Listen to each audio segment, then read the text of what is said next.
Live from the Coachella Valley, time for another hour of the desert scene. Art exhibitions to modernism, music festivals to live theater, big screen, little screen, and very little screen. This is the Culture Corner with Bonnie Gilgallon and Brayan Mendoza. Here's Bonnie and Brayan on iHub Radio. And welcome to the Culture Corner. We got a jam-packed show today with lots of guests. And Brayan, we're starting off with a really fun guest we've had on before. First up, so tell us who we got. We have comedian Shann Carr who in the house with us to talk about, well, the Academy Awards and the unfortunate news of lesbian bars being in trouble during the pandemic. How are you doing today, Shann? I'm crying myself to sleep over the lesbian bars that are closing. Hey, Shann, it's Bonnie. How are you? So glad to have you back. Hi there, Bonnie. Thanks for having me back on such a lively topic as the death of lesbian culture. So I appreciate that. What do you think is behind it? I'm curious of your thoughts on that.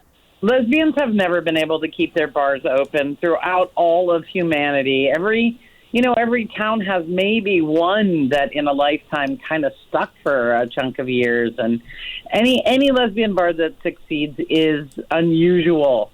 And gay bars all around are closing at an even faster pace than, mainstream bars. We're losing the mainstream bars to the pandemic as well. So, that whole internet, it murdered the social scene in some ways.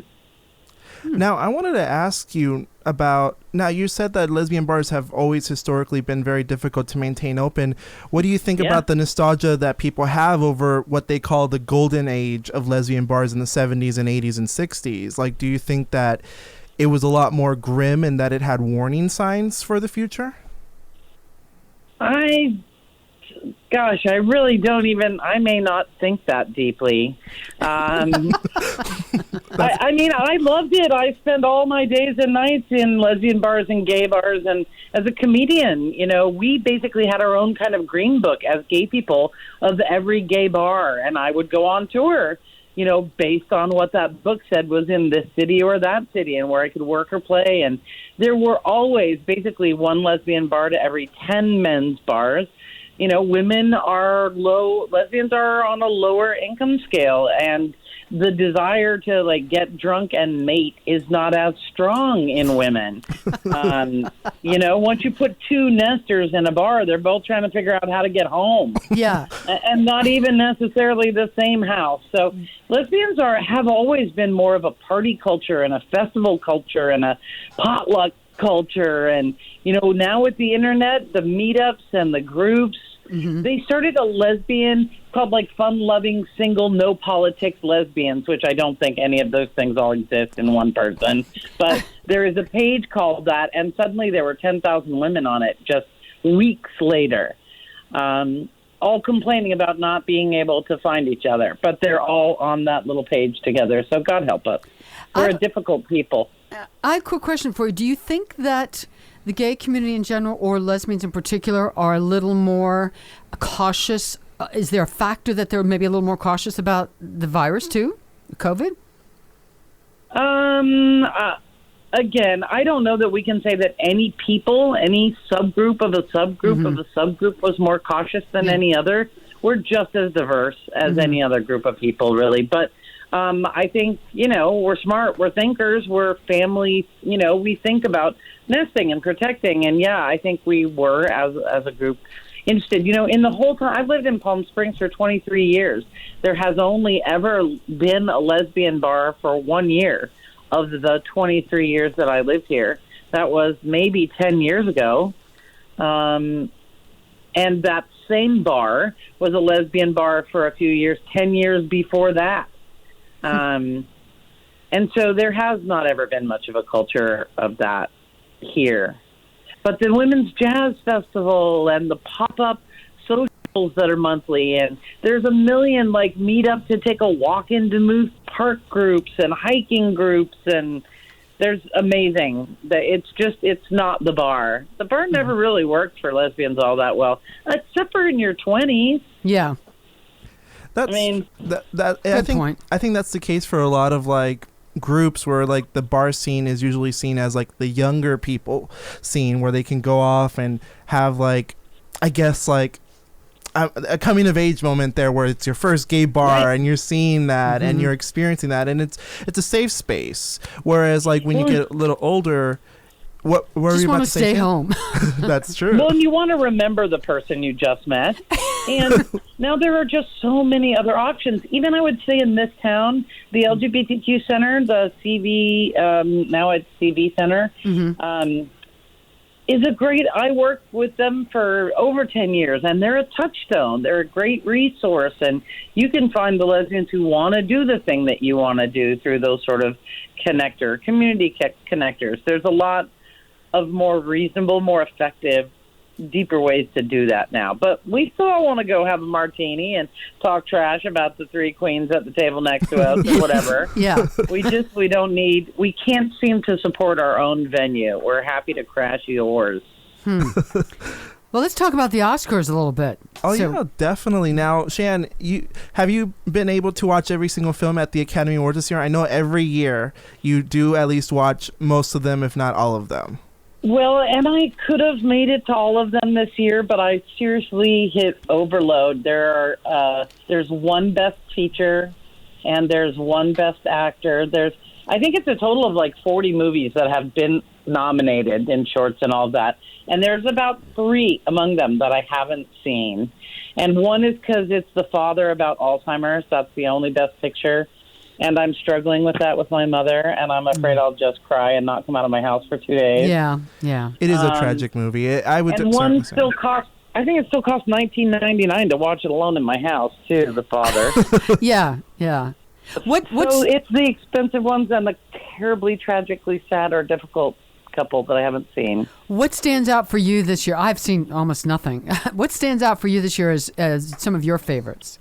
You know what's funny is I'm not a Sacha Baron Cohen fan, and I didn't love his movie, but I loved Trial of the Chicago 7, and I loved him in it. It was the first time I've ever loved him because I just don't have enough of a wiener to, like, connect with his sensibility.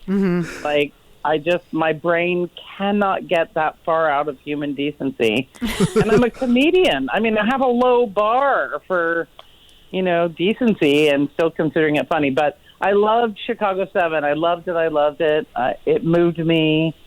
I thought it was pretty special. I liked a lot of them. My favorite animated movie, and I haven't heard anybody else say it, but the art in Wolfwalker totally excited me. It was like watercolor and impressionist and different kind. It was so beautifully drawn, and I thought Soul was gorgeous in the animated category. I always think that one of the animated films should be over in the Best Picture category, and that almost never happens. Oh, yeah. Usually there's like this criticism that the Best Animated Film category was almost created to sort of like put all these animated films in that bucket and say, hey, look, you get an award. Here's your place. Here's your place. Yeah. Stay there. Because they didn't want the other movies to have to compete with them. Yeah. Well, yeah. And like Soul, in a lot of ways, I honestly look at the nominees and I'm like, okay, well, you can take out a few of them and put Soul in there. And I think Soul spoke to a lot of people that the other films may not have been able to. And I've met what I think? I feel bad because I didn't connect with Minari in the way that I wanted to. And I felt like every actor was amazing, right? I loved every performance, but the whole, I don't even know why. I sometimes it's like a first date. You just don't know why. There was no magic there because there was nothing wrong with her. Like, I agree with you on Minari. I think Minari is a good movie, but I also think that it's one of those movies that's carried by its actors more so than the actual story. And I feel like in some ways the love that it's getting should have been reserved for a movie called The Joy Luck Club in 1993, which was also about immigrants. And so I feel like it's sort of like, because like it deals with a similar idea and we're talking about it, it feels like, well, now let's actually give an award to a movie that is talking about an issue that another movie should have, deserved a little bit better. I've seen that a lot. I loved Sound of Metal. I liked Nomadland. I loved Judas and the Black Messiah. I loved One Night in Miami. I loved Promising Young Woman. Me too. That's the best one. As tragic as it was. And I like to always make weird appetizers that go with the because this is my first year not hosting something in like 15 years. Wow. So I was trying so hard to work it out, and it was just too hard to get real human engagement without being in the room with them. But like I've already thought up Reese's Pieces of a Woman and the Mole Agent, and like I already had all my crazy appetizers in mind of how I was going to use the... I think it's the Oscar not so totally white, which I appreciate. Mm-hmm. I love that there are multiple female director categories. I was just going to ask about that. Yeah, female directors. There are a number of this year, right? Oh, yeah. We have two of them. Emerald Fennell for Promising Young Woman and Chloe Zhao for Nomadland. And there's a good chance that Chloe Zhao will win Best Director for Nomadland, considering that that's the favorite one to win. Cool. So what did you think of Promising Young Woman? I always wonder what a dude thinks of that kind of movie. Tell us, Brian. Of all the movies nominated, it was the best one. I thought it was not only probably the best movie that came out from last year. I thought it so. I really thought it was good and hard to take, obviously, but I love to think of a quote from movies. You know how we love to quote movies? Like, it seems like we rarely attribute quotes to new movies anymore. Yeah. And so that movie is the one where the thing that was said probably 3 times in the movie was at some point a guy would turn around and say to her, are you sober?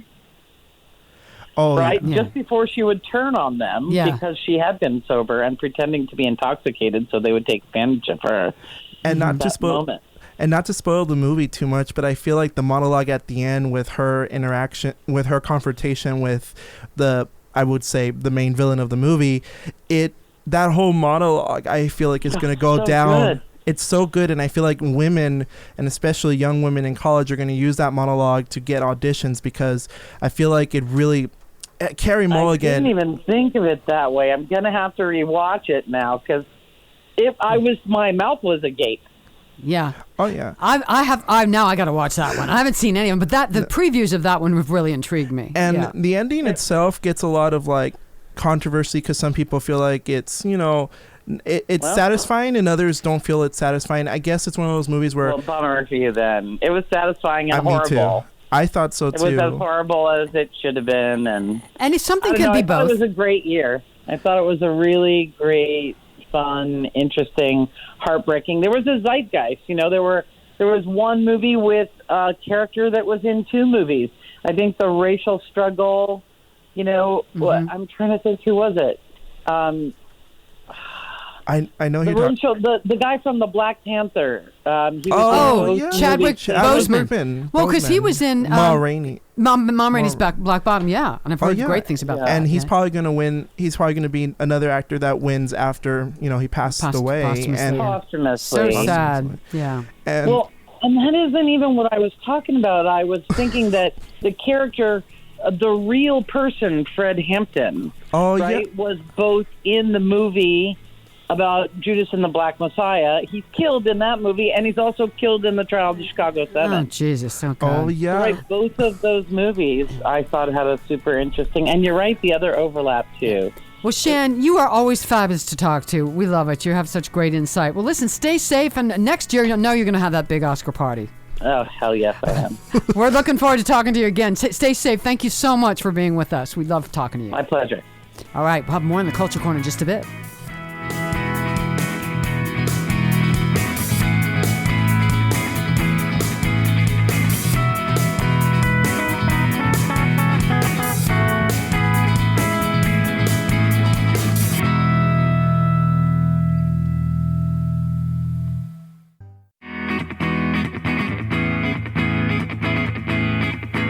You're listening to Bonnie Gilgallon and Brayan Mendoza, talking arts and entertainment on iHub Radio's The Culture Corner.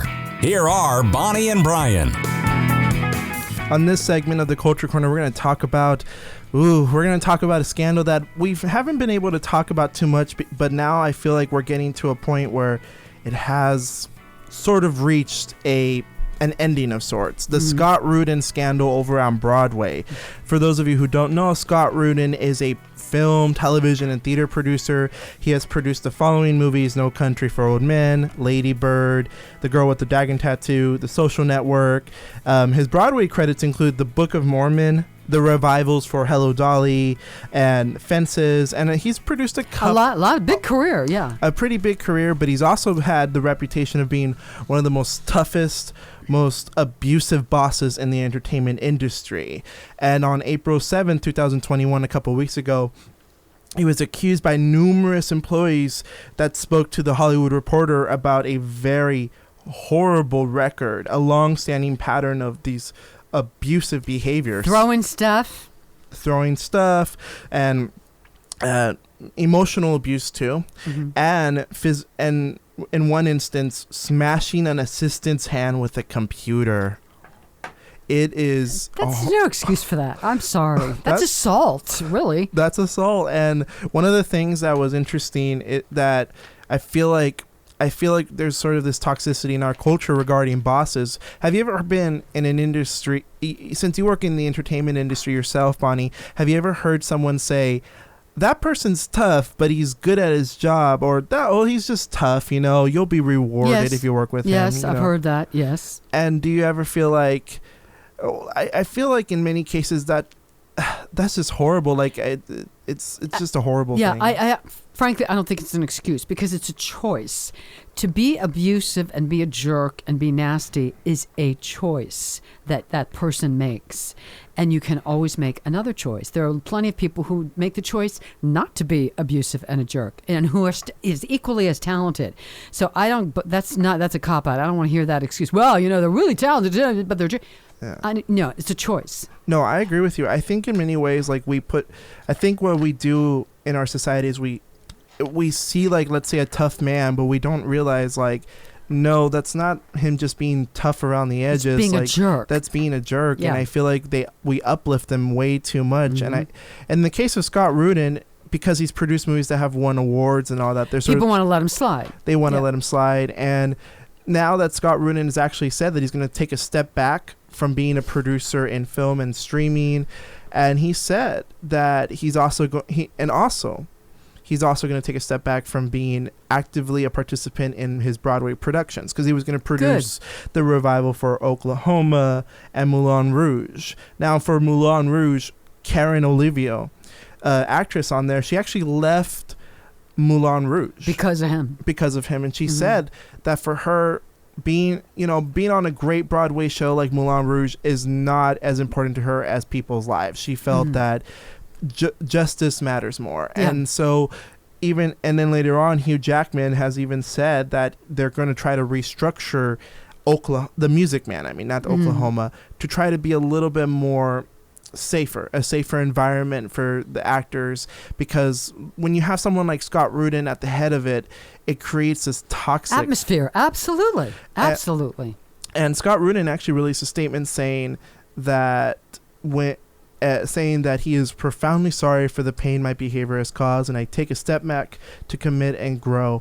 And a lot of people don't really believe this is a great apology, that they feel like doesn't sound like it. It feels like, for a couple of activists in the Broadway community, and they even went on a march on Broadway, ironically enough, yesterday. Yesterday, there was the March on Broadway where they want to go there, and they decided to make some demands, which is that Scott Rudin gets removed from a couple committees, that if he's not removed from the committees, at least that they can give some money to the people that he's hurt.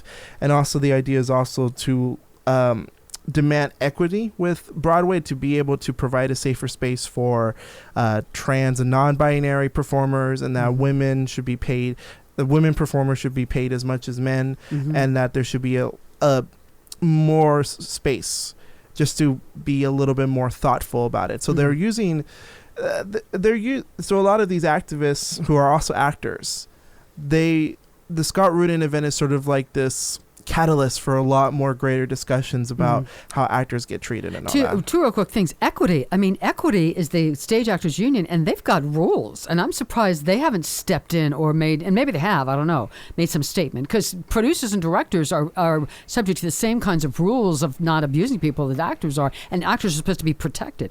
The other thing is, I think what's interesting about this is it's one more step or building block in the whole what's been happening over the last 3, 4, 5 years, which I think is great, is holding everyone responsible for their own behavior, whether it is producers being abusive, policemen not following their training and being excessive force, Me Too movement, guys, it's time. And not all men, women too. I don't care, men or women. If a woman's being abusive, she should be held accountable too.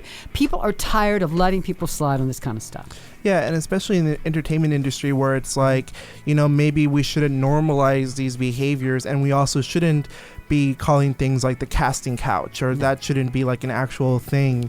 It's called sexual abuse, rape, hello. Yeah, and it's one of those things where like, I'm glad that Scott Rudin's at least taking a step back. At least acknowledging somehow, but I feel like there's a long way to go to create a much more positive place for actors, because just because you're performing on stage doesn't mean that somebody gets to throw something at you. Yeah, you don't give up your rights as a human being. Yeah. Right. And coming up next, we're going to have a guest on, Tysen Knight. Yay. Stay tuned for the Culture Corner.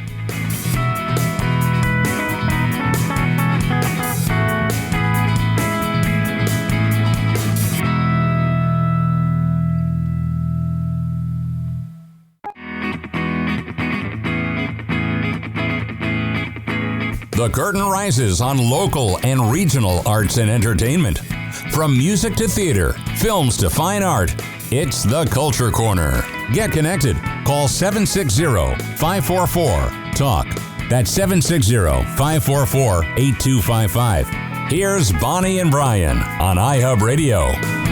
And we're back on the Culture Corner. We're now joined by one of my favorite guests, Tysen Knight, who's a wonderful artist. He has murals all over town, and busy guy. Hey, Tysen, how are you? Hey, how you doing, Bonnie? I'm doing well. Good. So I've been reading about you. You got new stuff everywhere, and I think one of the places you have some of your works and murals is the new restaurant, Bar Cecil. Is that correct? Cecil, yes, Bar Cecil. Cecil, Bar Cecil. Yes. And tell us about what's with the art of yours that's there. Do we lose you? Uh-oh. I think we might have lost him. I think we lost him. I think we lost connection here. There you go. I think we got you back. Go. Sorry about that. So I was actually driving. Yeah. So, Bar Cecil, it's called. Cecil. And tell us what kind of what's the mural that you have there?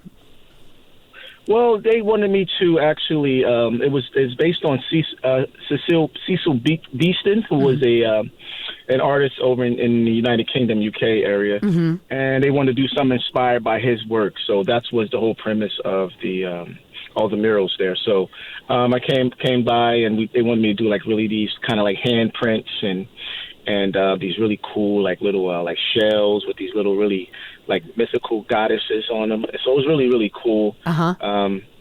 I got a chance to actually have all the owners of the restaurant that's opening the restaurant actually trace their hand on the wall, and then everybody signed. So that's it's great. Like it was like really, yeah. So everybody got a chance to be a part of the this restaurant, which is they had their opening Tuesday, which is like really amazing, and it's really cool. I think it's a really cool restaurant. They have like original Andy Warhol paintings in there, Damien Hirst.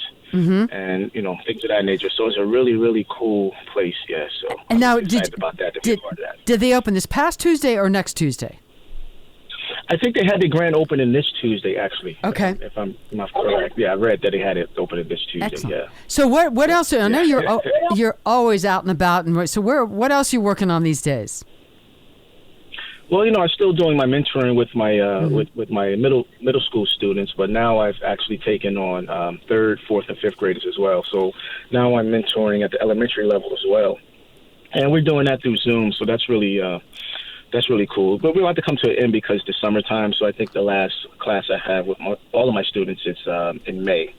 And then we'll pick it up next year to see what that looks like as far as going back to school and things of that nature. So tell us how that works, especially with the younger kids, the third, 4th, and 5th graders in the Zoom. Tell us exactly how you work with them. Well, what we do is it's a little bit different this time because usually when we're going to the schools, I'll have like a big canvas and we'll all work on it together and just kind of share stories and build these incredible bonds. But since everybody's on Zoom, what I had to do this time with all my students, I had to curate I had to physically make about over probably 300 canvases by hand. small canvases, 9 by 12s, and have deliver them to the school, and then the school would deliver those to each student. So it was a little more work on my end, but I mean, I think it's worth it. So then we'll get on Zoom and we'll just paint together and just kind of sharing creativity and uplift each other, and just if anybody's have anything they want to share, other artwork, or just trying to encourage and just keep that that bond there until we can be back in person to see each other. So I think it's very important that we keep that going. So it's been some challenges, but for the most part it's been rewarding, and I think the kids are getting a real benefit from it. Have you been surprised at all? Are you seeing some kids with maybe some real artistic promise? Yes. Some of the kids are really, really talented, and it's amazing because some of the kids, they're really talented, and a lot of their family members are too. Some of the kids are showing me something their parents have done, a sibling has done.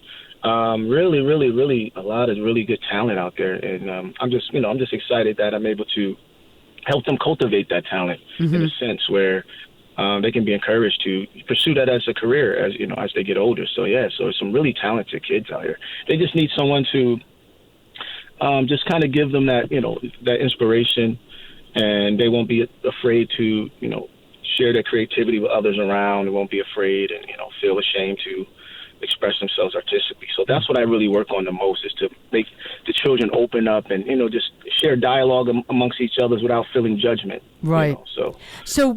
Before the pandemic hit, and hopefully once it's gone, so were there particular schools that you were going to? Are you trying to hit as many as you can, or there's particular schools that you were focused on?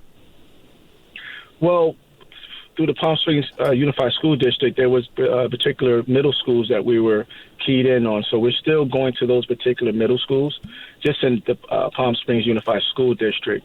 But outside of that, one of the schools that I was going to, Sila Vista, CDC, we implemented the program for the elementary. So that's how the elementary kids. So that's how that extra program was put into place, just based off doing the middle school kids, and then the teachers and administrators there saw the impact was having on the middle school kids, and asked me would I come in and work with the elementary school kids. And so we still working. So I'm still working within those six to seven middle schools in Palm Springs Unified School District. Yeah. Yes. So do you work, and I can't remember if I've asked you this question before, do you work in all mediums as an artist? I mean, there are a number of, there's murals and sculpture and oils and watercolor and charcoal. Do you work in every medium?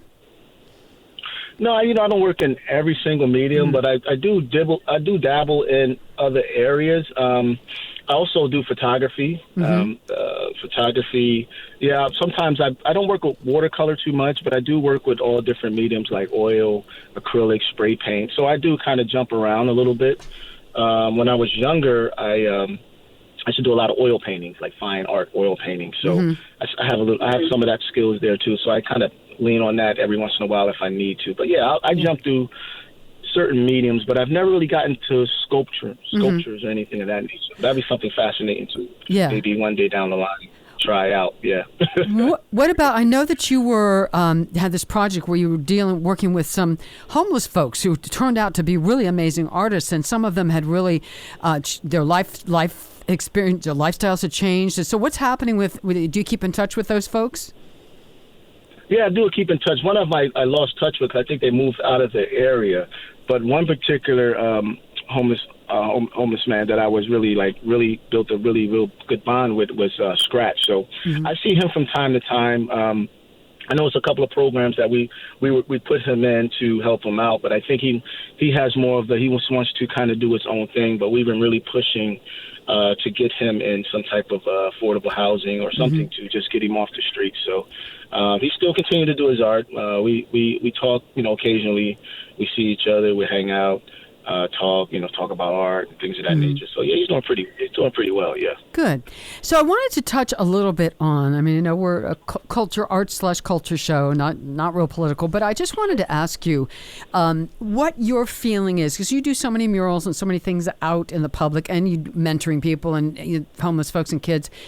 What your view is on how healing art can be, or what kind of impact art can make in the midst of a lot of social unrest, racial unrest, and a lot of animosity floating around in the world and the country these days. How important do you think art is or can be in that? I think here's the thing. Like, I kind of battle with that a little bit because I think everybody should enjoy art, despite what your political beliefs are. I think sometimes politics, sometimes it divides most times. Yeah. So I try to treat everybody with most respect, and I think the way I could make an impact is I try not to bring a lot of political anything political inside of my artwork so I can reach more people. But I do understand that there are important things that have to be addressed. So if I do address them, I make sure I address them in a way that I don't minimize anyone else. And ostracize them from the conversation, because I believe even if someone has an opposite opinion, I think with the right dialogue and the right conversation and the right inspiration, I think that people can always kind of come to some type of agree to disagree, meet somewhere in the middle, and still kind of, it won't have to be at each other's throats and being so divisive and divided. So with my students, I tend not to touch on anything too political because I don't want to alienate anyone. Right. But I think the impact that I think is most important is to make sure we have an open dialogue. Let's discuss the issues, with the George Floyd situation, other situations like that happening. I think it's really important to just hear each other out, even if we have strong opinions on each side. Yeah. I think it's important to hear each other out because we still have to live in this world together. So I just believe that I think we can have that open dialogue, and I think it's very important to have that open dialogue. But if I can reach, the more people I can reach with my artwork and my message, is the more people I can get to agree to disagree and somewhat be respectful of each other and just hear each other out. So that's my main focus on how I try to convey my art and So once the virus is gone, and someday it will be, and we'll be back to some semblance of normal. Do you have what's on your art bucket list? Do you have some big projects that you've always wanted to do that you haven't had a chance to do yet? Yeah. So really before. Really, it's funny because when the pandemic hit, I had all these, beautiful situations lined up, and and then for about 3 months, I didn't have any work at all. Like my income stopped completely. Yeah. So I was in talks with doing a big job in Miami for a hotel there. So hopefully, we're still in talks, but hopefully, once everything lifts, I can still be able to do that. It was a really big job, so that would really help my career tremendously and help me reach more people as well with my mentoring and things of that nature. So that's really what's on my bucket list, is to really actually get that big contract where I could change my life actually and change other lives as well in the same time. So. Okay. Yeah. Brian has a question for you. Now, you talk a lot about about the importance of reaching more people. Now, in your art, do you ever think to yourself like, okay, this art piece is a little too much for me, and so do you ever have to adjust your art to with the mindset that it has to speak to more people, or do you feel like, or are you the art type of artist that's like, I'm going to make this for me, and whoever can relate to me can enjoy it?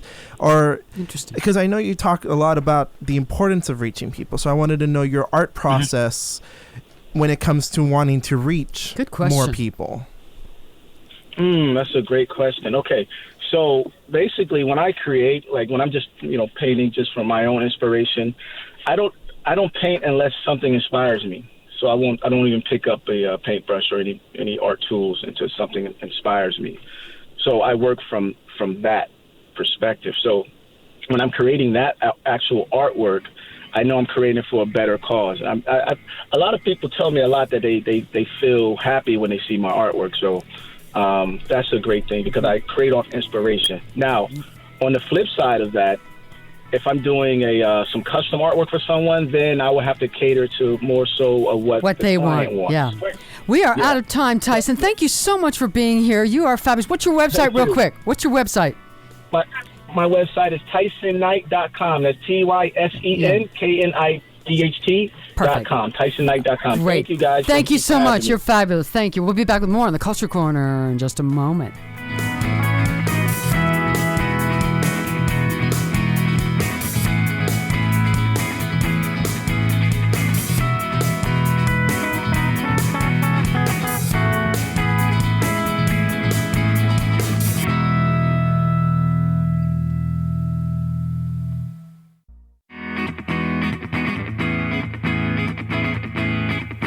You're listening to Bonnie Gilgallon and Brayan Mendoza, talking arts and entertainment on iHub Radio's The Culture Corner. Live from the desert cities of Southern California, here's Brayan and Bonnie.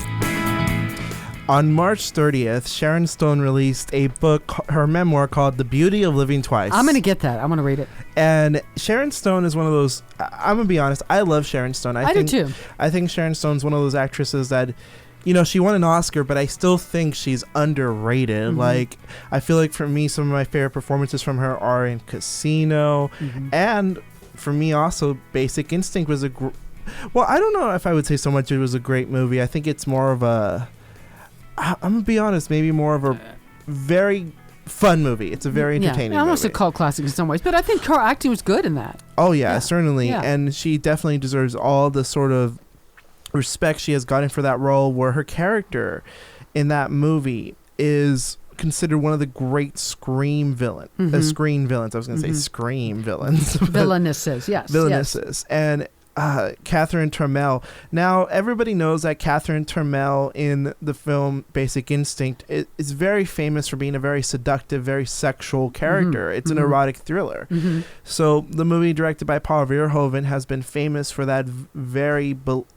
I'm not going to say beloved, but very most paused movie scene. Yes, talked about and yes, paused, yes. Paused movie scene where Sharon Stone's Catherine is being interrogated by the police, and the police are having a hard time, if I remember that scene correctly, interrogating her because she's very sexual and she moves her legs. Distracting them. Yeah. And I wanted to get your thoughts first on that scene. Like, when you saw Basic Instinct, of course. Yes, I did. So what were your thoughts on her character, the movie, and just overall that scene when you first saw it, and as opposed to rewatches if you rewatched it?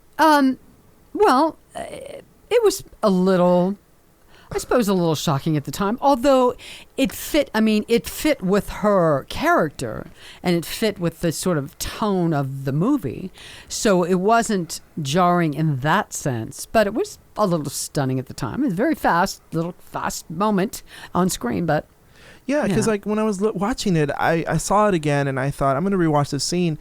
It goes by so quickly that I almost feel like people have to consciously look for it. And absolutely. And I feel like at the time when you noticed it, it's because you were shocked and you noticed. Yeah. And maybe the audience that didn't notice were like, wait a minute, there's a nudity in this film? Yeah. Well, there's nudity in the rest of the movie. Yeah, but right. But in that scene, and so people have to go back and pause it. And so it became a talked about moment, and people are parodying it. Sharon Stone has parodied that scene a couple times. You know, she did one pretty recently in 2019 with her underwear on, of course. Yeah. But Sharon Stone talks about it in her memoir, and when you get done with the memoir, you have to do a review. I want to hear your thoughts on that. Yeah, I will. And so on her memoir, she actually talked about how she felt tricked into doing that scene. She said that the first time she had learned that her genitals were in that scene was when she first saw it with she saw the final version at a screening with a room full of agents and lawyers. She claims most of whom had nothing to do with the project. She said that when she saw it, she was utterly shocked and actually slapped Paul Verhoeven in the face. Yeah. And said that she had to call up her lawyer. And her lawyer apparently said it wasn't illegal to shoot. Apparently told her it wasn't legal to shoot up her dress in this fashion, but you know, there's not much she can do about it. Yeah. And she had said that for the most part, the reason when she felt tricked is because what happened was that she had her underwear on during that scene, but because Paul Verhoeven went up to her and said, "Hey, the light shining on your underwear is too reflective. You have to take it off, and you have to close up your legs if you wish." And and then when she saw that scene, she's like, she took off her underwear, and she has said that ever since that scene happened, she's been very upset about it, and that it was one of those things where she felt like she didn't need to be tricked. Basically, she felt like, oh, they tricked me, and they could have just asked me, sort of situation. But Paul Verhoeven has claimed before in Empire magazine that you would have to know, you have to use a microscope to know what's really happening. You know, it's a scene where it's so quick you don't know. And she said you cannot do that type of shot without someone knowing what to do. On top of that, she gave me her panties as a gesture of confidence, according to Paul Verhoeven. So it's a very like he said, she said situation. Yeah.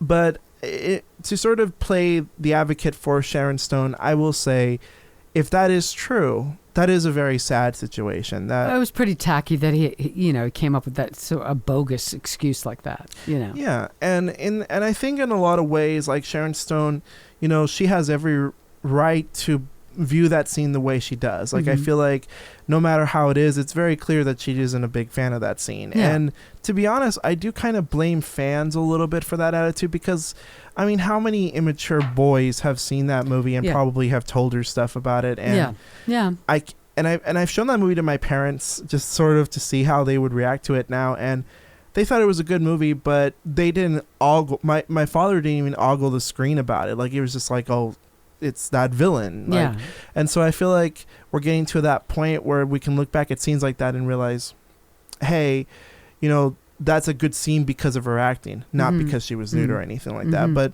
what are your thoughts on this, Vaughn?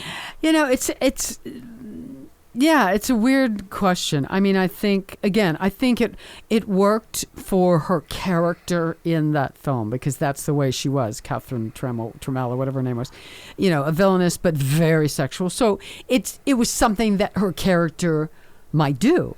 Agreed. So it worked in that sense. But I can understand Sharon Stone being upset about it, and I think that was a bogus. I think Paul Verhoeven should have at least been honest about it. But Paul, I don't know.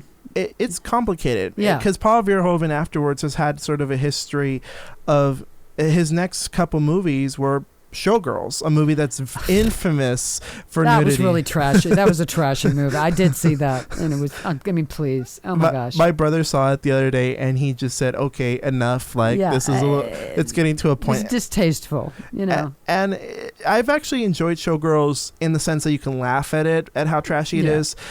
And I do admire that it's made with some craft. Yeah. But after a while, it's like, it just... the bad acting and the bad directing just sort of gets to you. And for me, any movie that has the line, I love doggy chow, in a seductive scene does not work for me. No.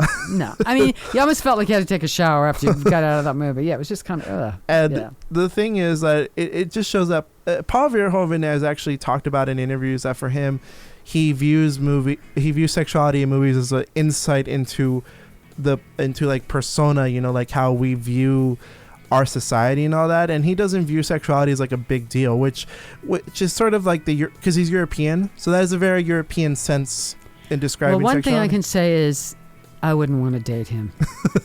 I can tell you that right now. I mean, I don't think he has a huge amount of respect for women. Just my opinion. No, definitely not. But you know what? But at least Basic Instincts is still a good movie, and you should go definitely buy Sharon I'm going to get her Stone's- book. I Sharon love her. Stone's She's book. fabulous. She's been through a lot in life. All right, we're going to take a break. We're going to come back and talk to Julie Montante, who owns the 420 Bank, this great new place in Palm Springs. We'll tell you about it in just a bit.